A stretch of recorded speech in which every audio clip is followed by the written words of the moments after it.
How do you get the fire going on this thing? Okay.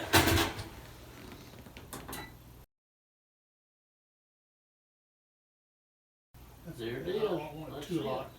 Where's your damn temperature? That'll be fine. That'll be fine. The ambiance going, you know? Yeah. I've got 2 more sets of horns. I've got little mounts for them. I'm going to put in here the ones I got this year. Well, you saw them. I mean, they're decent, but Bill.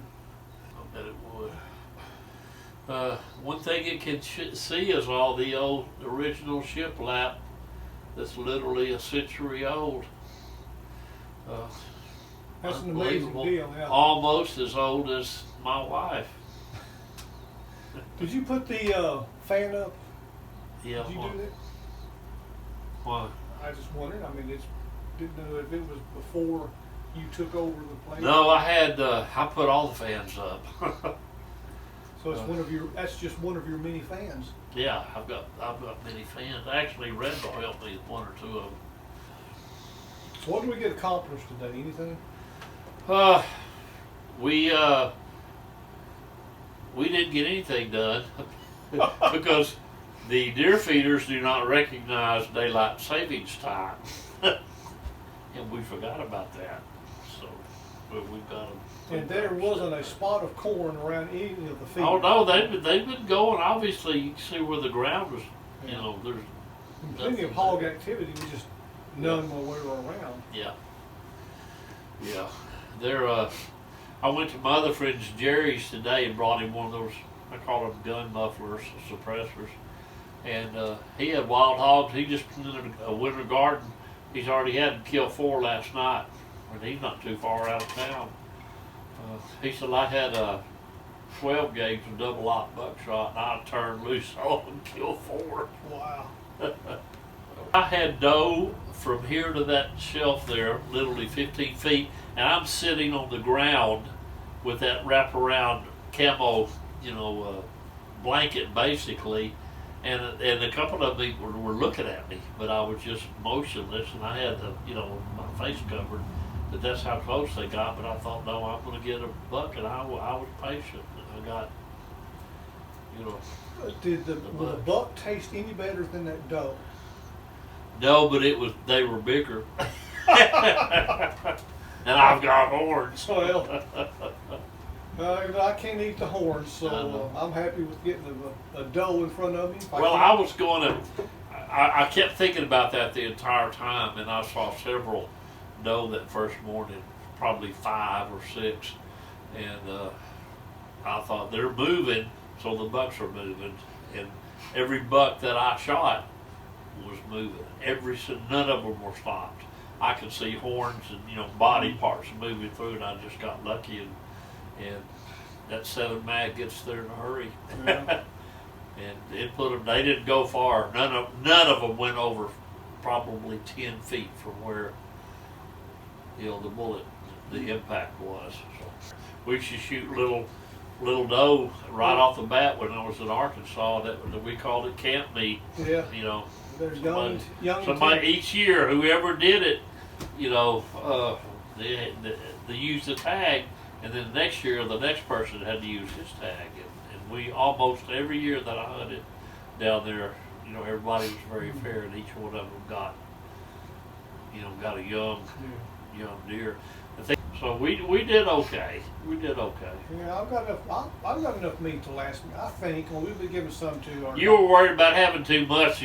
I'm going to tell you, meat at the market store now, beef, pork, and even chicken, everything is up probably on an average of 20% of what it was last year. So we definitely. This guy I worked with, he said he'd already shot 3 deer bow season. I said, man, you got too much meat. I said, no. I said, you can never get too much of that meat.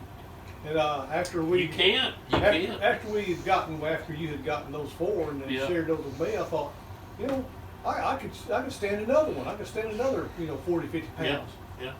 Because man, that ground works so well with your tacos, burgers, lasagna. And it's not greasy. Chili. And you get past the fact that it's not a domestic animal.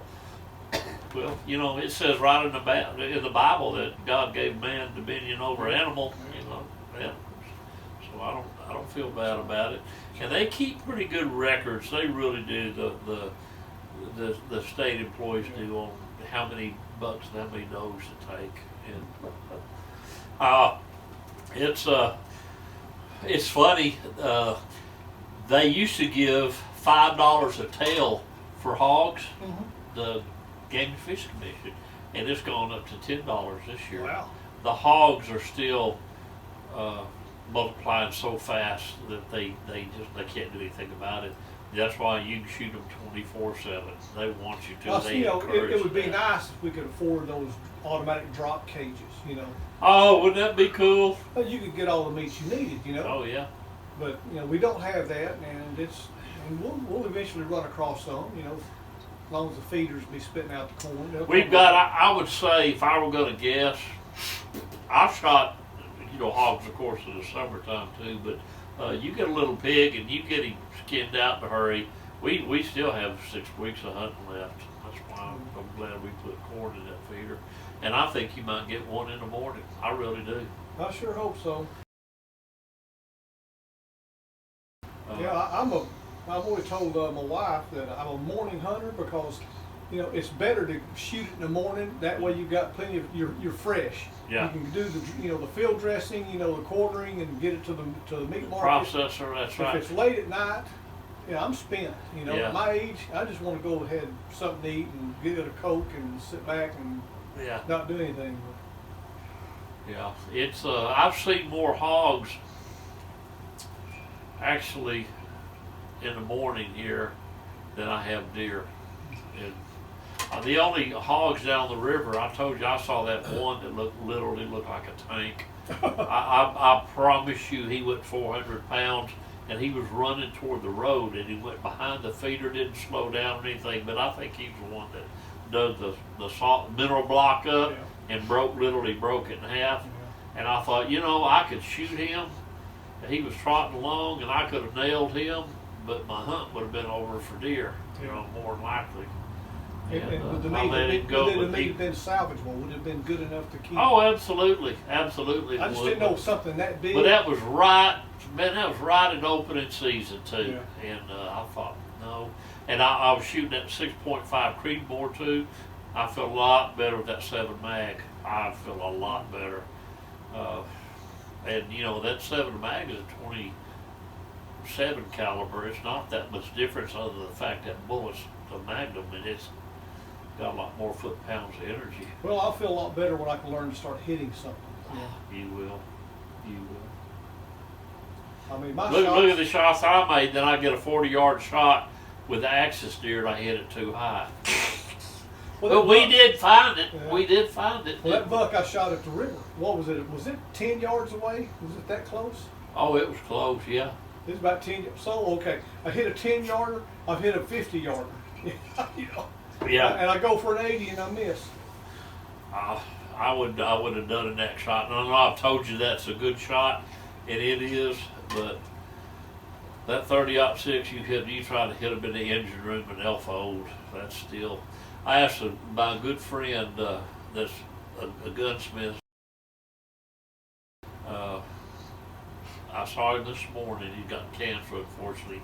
Hunts all over. He just got back from a antelope hunt, and I said, if you had any rifle, they said, this is what you're going to hunt with in North America. It's the only caliber you're going to have. What would it be? He said 30-06. 30-06. He said, you can take down a moose, a grizzly, brown bear, black bear, mule deer, anything. A 30-06 is my choice. Yeah.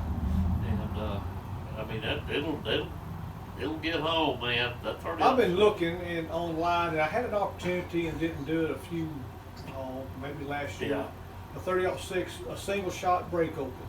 Yeah. I've been wanting to get one of those really bad, and I just kind of didn't buy one. Well, now they've gone up so high. Yeah, they're expensive. Even I got a friend in single- Arkansas that's got one, and he loves it. But you got one shot, and that's it. Basically, you're not going to have another. Pretty much. I mean, I've got one shot anyway. Yeah. With my pump, I can. Yeah. I can load another shell, but by the time Yeah. you do that, it's gone. Yeah. That's why I was just thinking about going to a single shot. Okay, Yeah. if I don't get it, well, it'll be another day. Yeah. That 30-06, I mean, that 7 mag will keep up with it, but when you get in that 30 caliber, 308, 30-06, you have a lot more foot-pounds of energy on out there. But the thing is, we seldom make a shot more than 100, 120 yards here. Well, mine are under 100 yards, so and I'm still having trouble. Well, I'm all the ones I had this year were all 140, 150 plus, and that one was 320 steps, 325 steps, which is about 300 yards. But that was unusual. Most of them here, I'd sight everything in at 100 yards. That 30-06 will perform. Well, my 30-30 would do well even for that distance. And I've got I've got that 30-30 break open, single shot. Yeah. Yeah, 30-30, 150 grain, ballistic tip, or soft point, Barnes X. That solid copper hollow point. Any of them work. When you get that 30 caliber, you're looking at more foot-pounds of energy, and that's what you want. And a lot of people, it made a good entry wound, a great exit wound. You really want that bullet to stay inside and that energy to do more damage the longer it's inside, because I've seen them shot through the lungs that ran 130, 140 yards. I've seen people that lost and hit it with a 7 mag and went all the way through the ribs, and we followed, and finally it got dark and the blood trail just ended. And there's no doubt it went off and died. But bullets traveling fast, doesn't have that foot pounds, it's just poked a hole through it. And they go a long ways. But you get that shock of you get in that 30 caliber, especially at 30-06. I was wondering if I should try my 180 grain sometime. That may be too much. I had a 180 grain because I shot that bear in Alaska with that 7 mag with 180 grain, and I killed that caribou was shot with a 180 grain, and I killed a moose with a 180 grain. But for whitetail, that's probably too much. It's probably too much. You hit them in the engine room, 150 grain, it'll put them down. It really will. Well, that doe, I keep going back to that doe that was between those trees. It was just so funny how she just turned and just looked up at me. Yeah. And then like she wasn't concerned. She knew I couldn't hit it probably, and so word had gotten around. Yeah. So anyway, she went back, kind of nuzzled the ground a little bit. I don't know if she was eating or just smelling of something, and just walks off through the woods. Just very nonchalant. Yeah. Yeah, but that buck, the little buck you shot over here, that was a 150 grain 30-06, right?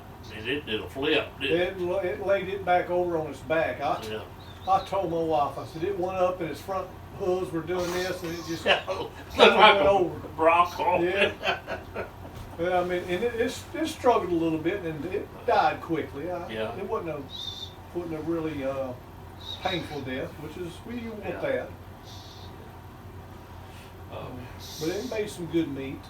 But some of these big hogs here, there's no way I'd take that Creedmoor, unless you're gonna plan on, if you see a big one, your only option, if you can't put one through the ear, is to break their shoulders. If you get their front shoulders. But my other buddy hit one with a 7mm odd 8, about a 350-pound big old boar, and he said that bullet, he shot it like 2 or 3 times, but the first one, he thought he'd hit it in the shoulder and, at least drop it and finish it off. And he said that bullet didn't go in but about 2 inches. No. Hit it right on that big muscle. And then they got that plate back there too, because they fight. You see, I mean, it's like a under the skin shield. And it's hard for like a 6.5 or 25-06 or a 7mm odd 8 to really penetrate. That's why that 30-06 is such a good caliber for that. So is the 7 mag, because you've got so much speed with a 7 mag, Because you jump up that Magnum caliber, that's a belted cartridge. you're at 300 or 400 feet per second speed. So then you don't have the foot-pounds of energy because you don't have the diameter, but you've got rapid penetration, and then you'll have more rapid expansion because it's a lighter bullet. So it basically serves the same purpose. But like I said, one of the best hunters I've ever known in my life, I said, you had one cattle, what would it be? 30-06. He said, you can kill anything in North American continent. And he's proved it. Yeah, he's a taxidermist also, and I've seen grizzly bears and boar hogs, 400-pound plus, every one of he's killed at 30-06. Yeah, this guy I watched on TV from one of the Alaskan shows, and he took down a couple of moose with 30-06. Oh yeah, it'll get it, man. It'll reach out there.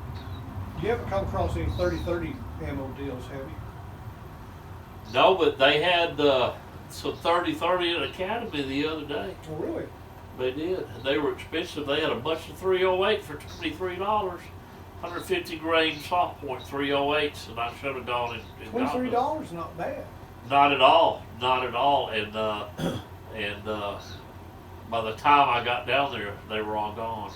I don't have a lot of 30-30s, which I don't shoot it much anyway. You can't. It's hard to find ammo. Yeah. But you got me that deal on some of those 30-06s. Like a box of it. Yeah. In fact, I brought those along for us to do some. Yeah, those are 150 grain, if I'm not mistaken. Yeah. Aren't they soft point? No, they're not. They are. Looks like a full metal jacket. Oh, okay. That'll still do the job. Yeah. When it comes to a 30-06. So but I want them to come and enjoy the country. I want to see them down at the river at night. Just going down through that last road is just so ominous and scary looking, It really is. It really is. And you and I have been down there a lot. I wouldn't want to be down there by myself at night. Oh. You always hear of cougar sightings, and you talk to game wardens. Oh, there's none left. And I know 2 people, actually 3, that have cougars on their game cameras.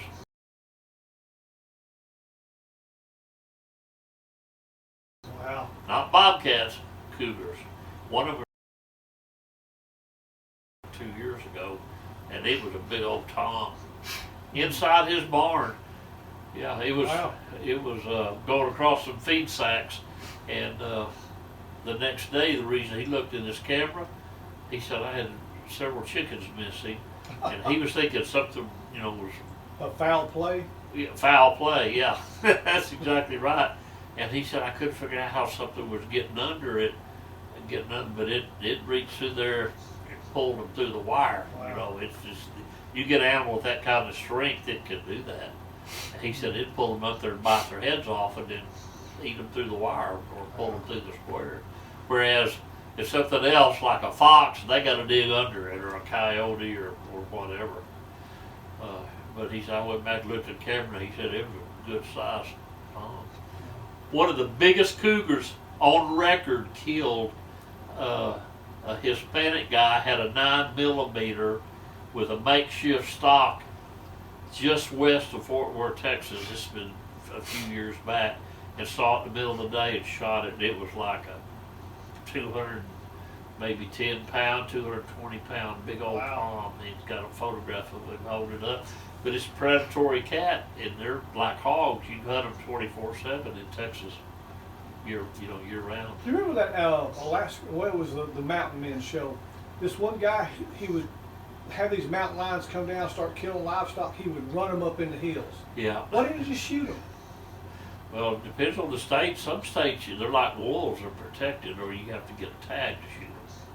In some states, they're not. But if they're damaging and killing your livestock, You still got to get permits. Really? Yeah, you got to get permits. I just got so tired of watching that. I just thought, well, why do you run them up in the hills? Get rid of them. Oh, they're going to come back. Yeah. They're going to come back. But that part, whenever we would record that show, I'd have to fast forward to it because it was just so goofy. Yeah. It's just unrealistic to me. I mean, to allow that to continue, to where, like you say, run them up in the hills, they're going to come back. Yeah, they're going to come back. Male cougars cover a huge, they're solitary animals except during mating season. And the mother, once she has her cub or cubs, they'll stay with her so long and she'll leave them. And if they won't leave her, the mother will kill them. And a lot of times the male will come kill them because it puts the female back and eat again. So there's not a lot of them that actually survive in a while, probably 50% of them. But they cover tremendous territories. I mean, you go up, I've hunted cougar in Utah and the Wasatch Mountains up in southern Washington, and they'll say the cougar will cover several hundred square miles. And they mark their turf just like a bear does. They'll fight for it. We're going to get that clock moved up above that television. I know. That bothers me. We just haven't had time to move that, have we? Nope, we haven't. And the battery's dead too. Oh. Like the battery, most of the feeders. Just got to keep it for old time's sake. Yeah, there you go. If we wait much longer and this rain keeps up, we may not even be able to get down there. Look at last year. That was unbelievable going on. I just can't believe how it washed those holes out in the road. Oh, it'll wash them out. Yeah, it will. And then they were trying to log down there, and there's no doubt in my mind those skidders got stuck, and they probably had to get pulled out, winched out, because there were trenches underneath the flooded places in the road that we experienced. Time your tractor goes up like that. I had the good sense. I pushed that blade, because that bucket would go down further than the front wheels, and that may have been what kept that thing from turning over. But it also filled up with water. Water's heavy, and I had both wheels pushing, and I could feel it going along the bottom of that, and the front tires were off the ground. Oh, I didn't just the back wheels just pushed me on through. Your truck went like that. I mean, your headlight was almost underwater. Man. Your headlight on my side was almost underwater. Well, the fan motor blew, muddy water up underneath the hood of the truck. It was so deep. There's no telling, and I kept trying to remember which ones were worse, and there was about 8 of them, and there were 2 or 3 of them that were really bad. And then I think, no, we went to the right on this. No, we went to the left on that. I couldn't remember. It almost traded off that 4-wheel drive for a 2-wheel drive. When I first bought this, I said, I don't need a 4-wheel drive. Well, we'd have never made it. I'm glad now I've got it, and it would be hard to do without it now that I've had it. Yeah. Oh yeah. There's no way we could have done that. Believe me, because I went down there before it was flooded that badly. I told you my Toyota, and I would never do it again. I backed out for a quarter of a mile. I thought front wheel drive better than rear, and it was solid water across the road. But all those trenches weren't under there. Then the road was just underwater. But I was by myself, and I kept thinking, if I get stuck down here, I'll be wading out, and I'll have to leave my vehicle down here. It'd be a long walk. It's a long ways to any civilization. Oh yeah, and when that road's flooded like that, nobody else is going to go down there. No one with any sense. Except us that went through there how many times? Do you remember we went past that gate, we were going to go around, and it looked like a lake. Yeah. It literally, acres and acres underwater. You couldn't tell where the road started. And I thought, no way. That scared me when we had tried to go around it, and I thought, how are we going to get back? Yeah, and that was unfamiliar. We'd been through the others and made it through. That there's no telling. I mean, the whole road could have been up to your windshield. Yeah. The whole road, because that flood's worse than any other part. I've been down there before where I got to the gate, and then I went past there, and it was just solid water, and the road went underwater. I don't know. When it comes to hunting, people will take chances. There's so many of those like Northwoods Law and Texas Lone Star Law and stuff. Yeah. People just do stuff wrong all the time. Oh, there's people hunting deer at night that don't even have a license. Yeah. There are way more lenient on television than they are in real life. Oh, I right. promise you. They usually they'll get your truck, your gun, and everything else. But there's got to be laws. There's got to be rules, and you need to follow the rules so that we can hunt in the future. There was one I was watching the other night. This guy was trying to cover for his girlfriend who shot a deer at nighttime while he was holding a light on it with a .22. Broke everything. Yeah. Shooting from the road, shooting at night, shooting with a .22, and spotlighting. Yeah. People, like I said, for a deer, just do like everybody else. Go buy a license. I'm always amazed, especially on the Gulf Coast, the people that are fishing, how they don't have a They don't fishing have a license. Yeah. Well, go pay $25 for a fishing license and don't worry about it. Just follow the law. Yeah, Follow the law. It's like, I didn't know I needed a license. Yeah. Really? You I didn't saw know? one the other day. It was great. It said, I got one. I don't think I got one this year. I always get them. I always get them. And he checked, the last time he had a license was like 2015 or something. Yeah. Oh, has it been that long? Golly. I mean, even to hunt hogs or predatory cats or whatever 24/7, get a hunting license. That's all you gotta do. There's one time this game warden had some people pulled over. It was at a fishing spot, and you have a license, all this back and forth. Finally, this guy sitting there smoking a cigarette, and he go thump, like this, and throws that cigarette over on the ground. That's right there's a He wrote him a ticket for littering. littering. He Yeah, said, you he get was a those. young kid. He said, "Now, son," he said, "now, do you realize what you just did?" Because he was probably would have let him go, but they had these other infractions, anyway. So he just wrote him a ticket for littering. It's littering. They do the. I get so tired of picking up beer cans. I cannot stand the littering, picking up stuff right out here. People drive by. I have been out there before in the yard or doing something, and they drive by and throw something down the highway. Why? Whoever drinks, what is that, Bud Light, those blue cans? Yeah. There's 2 miles of that up down that road right in front of it. They throw them down. I would love to catch them doing that. I would love to. I'd throw it right back in their vehicle probably. Yeah. Oh, well, we need to go in the morning for sure. 9:20. Yeah, this time change messes me up.